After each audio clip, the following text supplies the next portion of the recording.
Alright, fellow hunters, it's time for the final episode review of the day, which is Bad Day at Black Rock. A hunter called Kubrick visits Gordon Walker in prison.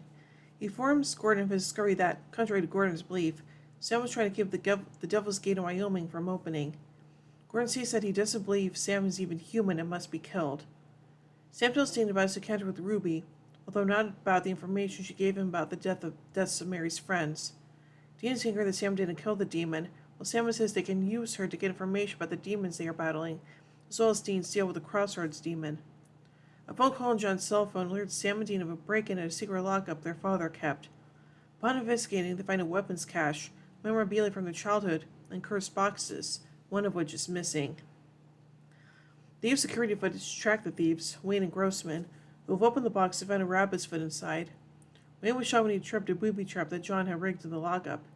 His luck changes for the better after he touches the rabbit foot. His neighbor turns out to be an ex-army medic who can tend to his wound, and he wins at cards. After Sam and Dean accost them and Sam takes the rabbit's foot, Wayne's luck changes again, this time for the worse, and he is killed when he slips on a bottle and is impaled on a barbecue fork. Sam calls Bobby and tells him about the foot. Bobby is aghast as Sam reveals that he's touched it. He reveals that the rabbit's foot breaks the person who has the good luck, but when it is lost, the person will die within a week. Bobby promises to research a way to destroy the curse. Sam starts getting lucky. A set of scratch and win cards yields thousands of dollars, and he finds a gold watch. When he and Dean enter a restaurant, they win a year's worth of free food, and their photo is taken in celebration. However, when they are dining, a waitress spills some coffee on Sam. Fitting mopping his clothes, she uses the opportunity to steal the foot by rubbing in the towel without touching it. Sam's bad luck starts immediately, and he slips and falls outside the restaurant. They return to the thieves' apartment and interrogate Grossman about who hired them to steal the rabbit's foot. He gives them the name Lugosi. Dean tells Bobby tells them that Lugosi is most likely a code name for Bella Talbot, a woman who knows much about the world of the supernatural and steals supernatural items for wealthy clients. Meanwhile, Sam's battle continues as he steps in gum and then loses his shoe down a drain. With the lead on where to find Bella, Dean leaves Sam in a motel with strict instructions not to move. In Queens, Dean breaks into Bella's flat, where she realizes she is the waitress from earlier and manages to steal the rabbit's foot from her. Meanwhile, when Sam's luck changed, a series of coincidences helped Kubrick and Creedy track Sam down. The picture of the boys winning free food for a year was posted on the restaurant's website, and Creedy just happened to look at their online menu. They capture him.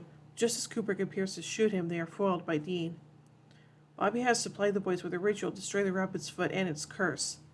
Dean scratches a few more winning tickets, and then just as they are prepared to burn the foot, Bella arrives.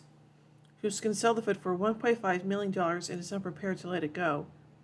She demonstrates she is not only a talented thief, but also ruthless and a good shot when she first threatens Dean, then shoots Sam in the shoulder. Dean distracts her and tosses her the foot to her, shouting, "Think fast!" Bella instinctively catches it and becomes cursed. Resigned, she hands over the foot to be destroyed. She leaves, but not before stealing Dean's winning scratch cards. Returning to Gordon, Kubrick now believes that he is on a mission from God to kill Sam. Even though Gordon obviously disbelieves this, he enlists Kubrick's help in planning his escape. Dun dun dun! So let's take a look at some continuity surrounding this episode. This is the first appearance of Bella Talbot. This is the first appearance of Kubrick. Bobby Singer previously appeared in The Magnificent Seven. Gordon Walker previously appeared in Hunted. And now let's take a look at some trivia surrounding this episode. In the real world, Black Rock is actually a neighborhood within the city of Buffalo, New York. It's not outside the city, as the episode would suggest. After the brothers say Bella lives in Queens, they say Queens is only 2 hours away from where they are in Black Rock. That's actually a 6.5 to 8 hour drive. This episode marks the first time Bobby uses his catchphrase, "idiot." This episode marks the first appearance of Bella Talbot, who becomes a secondary antagonist in Season 3. 3.6 on Kubrick's RV are How Would Jesus Drive? Don't Make Him Come Down There, God, Bethlehem, or Bust. In the 1955 film Bad Day at Black Rock, the main character arrives in a strange town called Black Rock to conduct important business and is met with several mishaps at the hands of his mysterious townspeople. He eventually discovers that there is a plot to murder him as a means of keeping the town's dark secret. Dean jokingly refers to himself as Batman. Jensen Ackles later on voiced Red Hood / Jason Todd in the 2010 animated film Batman Under the Red Hood. As Sam and Dean enter Grossman and Wayne's apartment for the second time, a horseshoe can be seen hanging downward over the doorway. While mostly associated with good luck, some cultures believe that it's a mistake to display with the ends or heels downward because that allows all of its beneficial powers to seep out and be lost.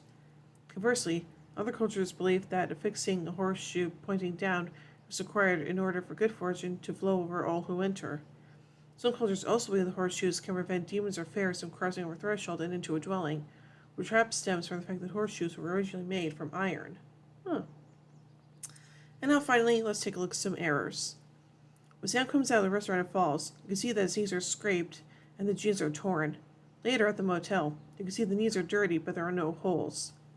When the army medic walks into Wayne and Grossman's apartment, Wayne shows the rabbit's foot back into the cursed box.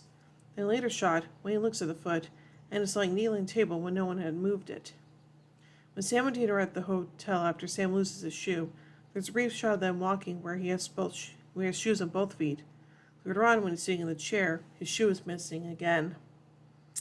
Gosh darn editors. Oh well.